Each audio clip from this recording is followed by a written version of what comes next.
Nii, meie oleme siin siis võrkpallimehed Kalev 68-st ehk siis meeskonnast, kes 49 aastat tagasi tulid Nõukogude Liidu meistriks ja võib-olla mõned huvitavad seigad sellest ajast mis on meelde jäänud.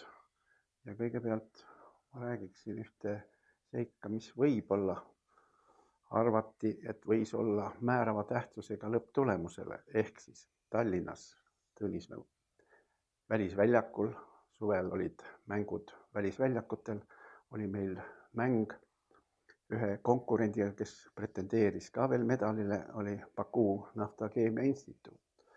Ja seal nagu esimesed 2 geimi olid mängitud nii, et meil tundus, et meil läheb raskeks, kuna üldse välismängud, õues mängimine meie jaoks oli natukene, ütleme nii, et raskem kui sees, sellepärast, et me olime niisugused tehnilised mängijad, aga õues teatavasti mõjutas mängu nii tuul kui ka päike ja meie oma tehnilist võib-olla üleolekut ei suutnud nii realiseerida.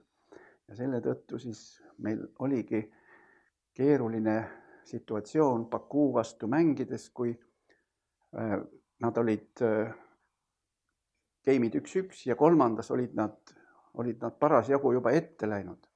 Ja siis, nagu oli juhtunudki mõned korrad enne, hakkas sadama vihma ja hakkas kallama lausa vihma.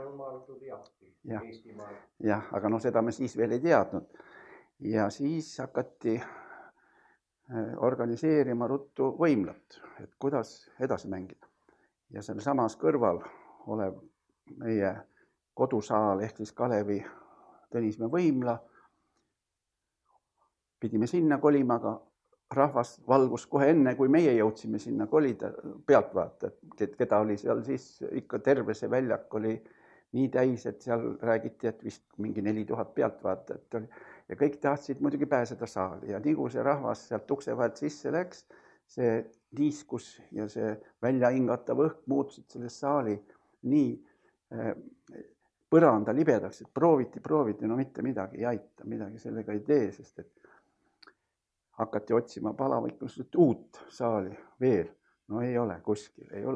Lõpuks siis kuskilt tuli välja, et Lasnamäe veeru peal see niinimetatud Tviigatili võimla, seal oleks võimalik. Ja siis kõik siis meie meeskonnad bussi ja rahvas siis, kes kuidas, trammiga Lasnamäele, jah. Ja siis seal sees alustati seda geimi, milles me olime kaotusseisus, alustati otsast peale reeglite järgi. Ja see oli siis nii-öelda 4. geim ja seal me olime siis nagu ümber sündinud ja võitsime siis selle 4. ja ka 5. geimi.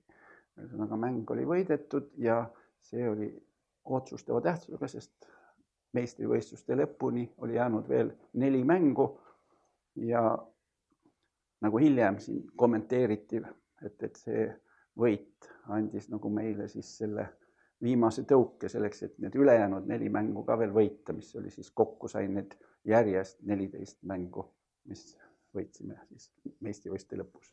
Mina mäletan seda, et kui see rahvaarv, mis väljaku ümber, sest pealtvaatajad olid ka Kino Kosmose katusel, on fotod, kus nad seal, siis muidugi Kalevi spordihoone katustel ja akendel ja terved need tribüünid täis.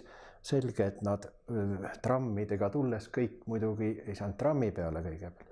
Aga kui selles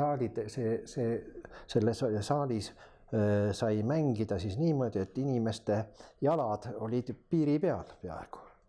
Nii et kui sa ikka hüppasid liblika pallil järgi, siis maandusid sealt, tegid ruumi ja maandusid sinna inimeste vahele põrandale.